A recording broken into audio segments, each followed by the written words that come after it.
Hello guys, this is Darva, and today I want to bring a video that might help a lot of you, especially those of you that are struggling with translating your PvE skills into PvP skills, that feel that your skills are getting sharper but that you're still not doing all that well against your opponents.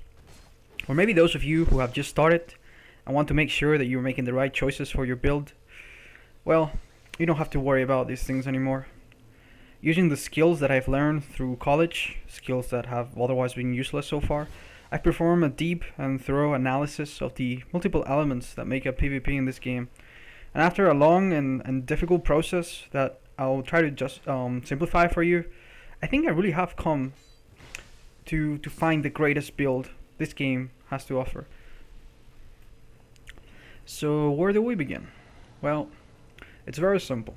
In Dark Souls 2, if you want to win, you have to kill your opponent. If you want to kill your opponent, you have to deal damage. And how do you deal damage? Well, some of the obvious answers to these questions would be upgrading your weapon, which everyone does already, investing in stats that are relevant to your weapon scaling, which of course everyone does already as well, and, this is where it gets interesting, stacking additional modifiers to increase your damage.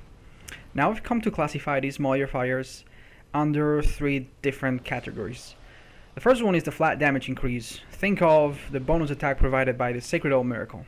This adds a flat amount of damage to whatever damage your weapon was already providing.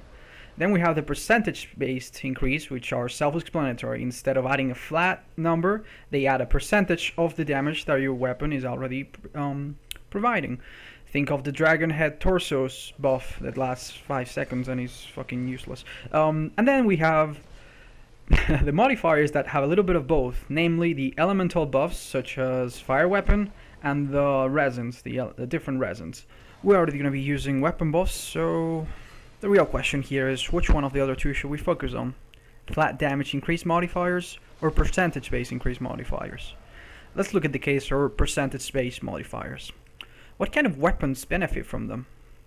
Well, back in the 90s, when everyone was playing Demon Souls, one of the more popular weapons for PvP was the Dragon Bone Smasher. And why? It was because of spells like Curse Weapon that added a percentage-based bonus to its already monstrous base damage, resulting in even more damage. So there you have it.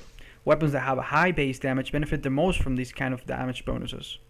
Unfortunately, the percentage-based modifiers for Dark Souls 2 are just not as good.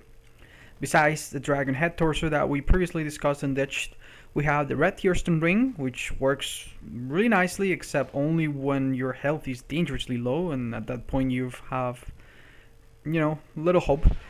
And we also have the Leo Ring, which adds a whopping 12.5% damage to your attack if it is a counter, and if it is a thrusting damage weapon.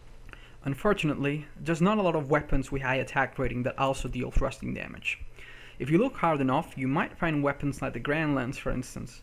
That seems like a pretty good contender when you first look at it. It's got a pretty decent base damage and holy shit, a 160 counter. Well, you might be disappointed when you find out that the counter is actually somewhere closer to 130. The numbers on the screen are lying to you. But hey, what about the pickaxe? It hits pretty hard, right? Well, maybe, but good luck hitting anything that is on a rock with this. It is a slow, and you need to remember, for the old Leo Ring bonus to take place, you need to hit your opponent while they're hitting you. It needs to be a counter, and when your weapon is so slow that an entire Age of Fire could start and fade during your attack, yeah, it's going to be difficult. Overall, percentage-based damage modifiers are not worth it. So that leaves us with flat damage modifiers. These modifiers include the Ring of Blades, Flame's Ring, the Elemental Clutch Rings, and they are also associated with a particular kind of weapon. And if you haven't guessed what kind of weapon it is, you will see it very clearly in the next example. Let's say I have a weapon that hits for 50 damage twice because it's faster, and a weapon that hits for 100 damage once because it's slower.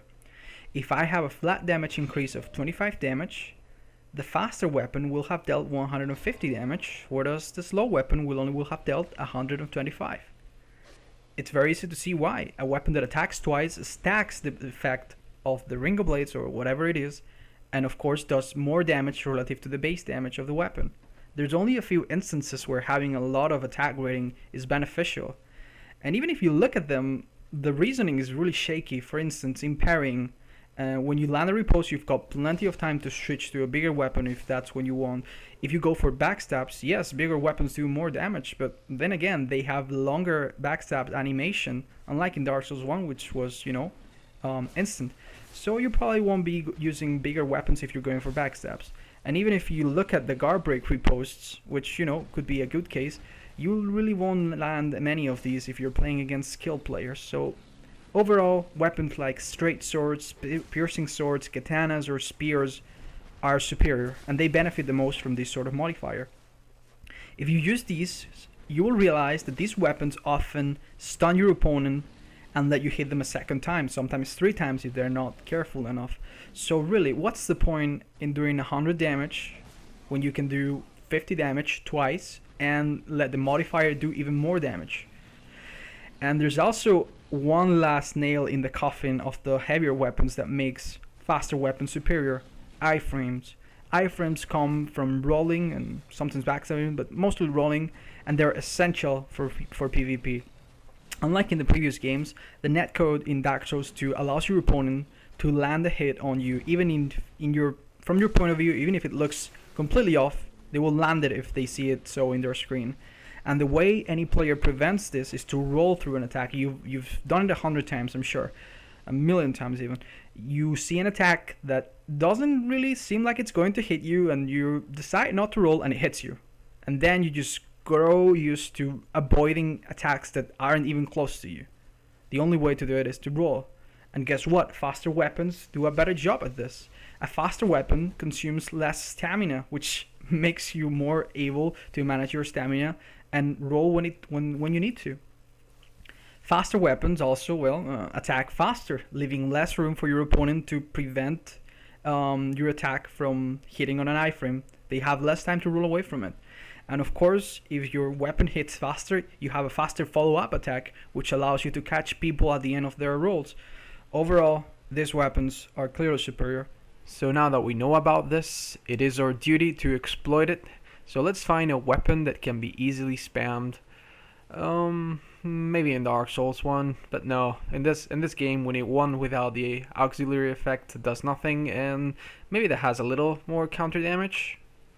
Yes, this will do. Let's also throw in a shield that has balance, elemental, and physical defense. Alright. And don't forget, we need to stack physical defense for now, so yes, perfect. And wait, we're gonna be using flint string, so we can't really have that much weight. We need something lighter that maybe has some sort of neat advantage, like not getting backstab. Oh, perfect. Don't forget, we also want to cast more spells, so this will come in handy. And wait, you might be wondering, what spells are we going to use? Let's look at that. It's time to make some miracles happen. We will equip Sunlight Blade and combine it with a lightning infused warp sword, and not only will we be faster than anyone, we will also heal like a truck.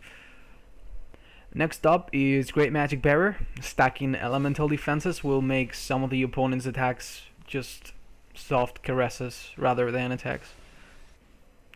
And of course my favorite, Heavenly Thunder plus Great Heal Excerpt. Heavenly Thunder is great. Whenever you land a backstab or just feeling like it, you can cast it. It takes no skill whatsoever, and you will most likely land a hit or two. And of course, if you're low on health like I am right now, you can always just pretend that you're casting it, wait until your opponent gets away, and then go for a cheeky great heal cast. It's awful. And let's not forget about the ring, shall we? Our first choice will be a rather obvious one. We will go for the third dragon ring. We will also equip the flint ring that deals a full damage bonus even though our weapon is infused. And for our third choice, we will go with one of the elemental defense rings that will help us stack elemental defenses with Great Magic Barrier. And of course the life ring plus 3 to have an advantage at the beginning of the fight that can be then switched out to the red tearstone ring. And there we have it. The greatest build. No, wait a second. Oh, this is missing something. And then, after a long quest for absolute power, what Darva finally noticed? The strength he lacked. greatness he carved for. It was all much simpler than he had thought. And thus, the greatest build of all time was born.